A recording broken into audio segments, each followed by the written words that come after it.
Jade is a Warframe.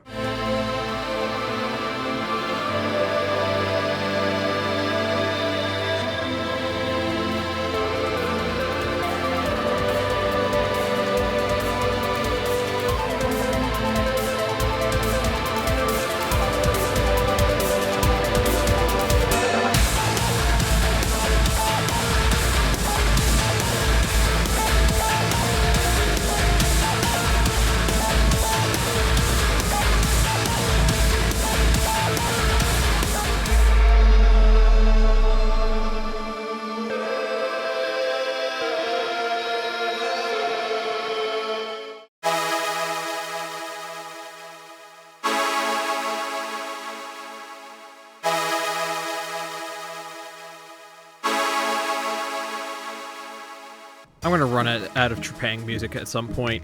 Anyways, she's a Warframe that is the... Okay, the fact that I need to do an honest-to-God birthing minigame was unhinged enough. The fact that you can mod her into an Apache attack helicopter is next-level stupid.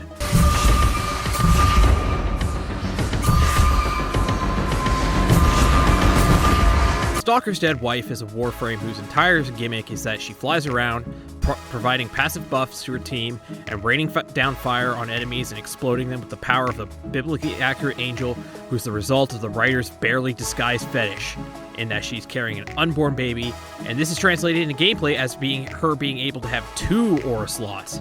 Because sure, that makes sense. This build is what it says on the label, turning Jade into a gunship that flies around the map, throwing literal fire on people's faces and also exploding them. Because that's what our attack stallers are for, and sending a literal pregnant woman onto the battlefield is a great idea. This build is also my most expensive in the sense that it cost me about 11 forma to get everything to work, plus an Omni forma to make the second aura slot universal. I genuinely wish Exalted Weapons came with more forma built in, but we don't live in this world. Anyways, other than the insane forma cost, I will be upfront with you. You need 2 things to make this work. That being a Panzer Plague Foxy and a Furax. Furax Wrath, regular or Mark 1, it doesn't matter because you're going to be using the Amalgam mod. You know where this is going. Our build is focused around getting max value out of our ultimate ability and flying around going BRRRRRRRRRRRRT, also while providing buffs for yourself and your team. To this end, we're doing a few things. Building into ability strength and her exalted weapon, Glory on High. We'll start off with a regular frame build. My standard setup for this is using stuff for ability strength and duration. Prime Continuity, Overextended, Transient Fortitude, and Precision Intensify. We also slot in Growing Power since we're doing a lot of status procs with our 4, so we get a nice boost. Second aura slot is up to you. I run Physique because more health is better than none. As for defensives, we have Aviator and Boreal's Hatred. This combined with their 4 gives you extra survivability in the air, so you can stay in the fight a lot longer. We also use Archon Vitality because Jade's 1 and 3 deal flame damage. Extra health is always good. Flow is needed, as this build is super energy hungry, so you want as much leeway to make casts as possible. Arcane's tried and true. Arcane Energize to help with our energy economy, and Molt Augment to give us more ability strength. School of Choice is Eneric, no brainer with a build like this. More energy regen and ability strength. But I'd like to bring attention to the Tower on Strike Arcane, Zid and Uskos. Its effect adds heat damage to your secondary weapon, up to a max of 250%. If you're remembering to use it, this Arcane is so potent, since we're primarily doing heat damage with Glory, it's perfect. For energy damage, what's not to love? Archon Shards. Your ideal shard setup is 2 red shards for ability strength and 2 blues for shields. You might be asking, why are we building shields on her if she has damage reduction? Well, we'll get into that now before we get into my setup for Glory on High's Exalted Weapon. The way to maximize damage is to make sure she's able to fire as fast as possible. That's why we're using a Panzer Vulpifia. The trick here is to use Reinforced Bond with Link Redirection, which gives us a cool 60% fire rate. We want some extra shields because if you are Panzer shields dip below 1600, you lose the bonus. This gives us a bit of insurance so you can get more shots off before your pet loses your shields. This is the mod setup I use for it. Aerial Bond for when it inevitably goes down, we can pick them right back up. Tenacious Bond for added crit multiplier, Synth Deconstruct for some health gain, Seismic and Contagious Bond to spread the more viral procs with viral quills and so on. On screen, we also have their claws set up as well. We use Bite so that you can use whatever you want in your primary slot, as Tenacious Bond requires you to have 50% crit chance for you to get the benefit. If you don't have it, I don't blame you. No one wants to run Earth Sabotage missions. What you can do is slot in Hunter Synergy and use a primary that has a high crit chance.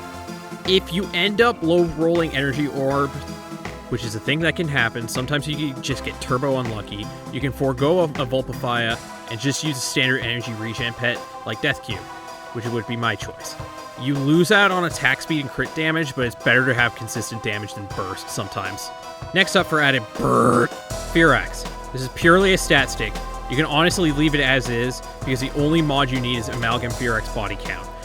Plus 45% fire rate on secondaries, and Glory as a secondary. I put melee Korean on it so if you dash around, you get some frozen stacks on enemies so you can get out of dodge a little easier, but that's about really it you need on it. Speaking of Glory, here's our build for it. Most people know this, but just in case if you're new, Exalted Weapons scale off the mods you slot into it, and your Warframes mods. Ability strength, duration, drain, and so on.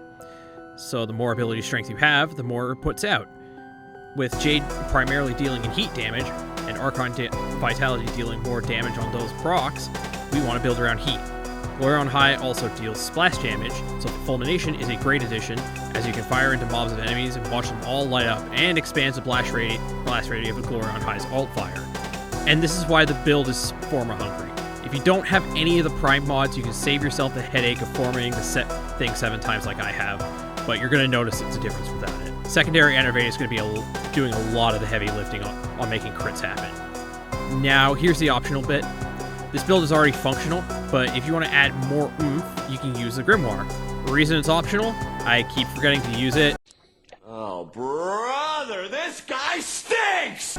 Plus, farming these mods is like pulling fingernails out of your hand. At some point, I just dropped 140 plat just to end the pain. The exclusive Grimoire mods allow you to get temporary buffs with its alternate energy ball fire. The 2 mods of note are Vome Invocation and Jahu Canticle. Free ability strength per target hit and some armor strip. Using a secondary Encumber also dumps a crapload of status effects on your target, so even if it has terrible base damage, with enough status procs, you just melt your target. Now with all this combined, it's time for the game plan. On mission start, Operator Form, hit your 1 for free energy, then just pop your 4 and start flying around. Hit 2 for your armor strip and just melt things by looking at them. Depending on if you're by yourself and with a team, throw down your first abilities rings to put judgment procs on the enemy to blow them up with the alt fire. Otherwise, you can just use it to heal out allies on objectives. Our third ability is a toggle between extra shields, weapon damage, and ability strength. A nice tip is that if you're running low on shields, you can toggle it off, the shield booster, and then back, and it will start recharging your shields instantly for everyone in affinity range. You primarily want to be swapping between ability strength and shields, as the shield buff also sticks around after you toggle it. Otherwise, that's it. You fly around, raining fire and green death on anything in your path, occasionally dipping back down to pick up energy orbs.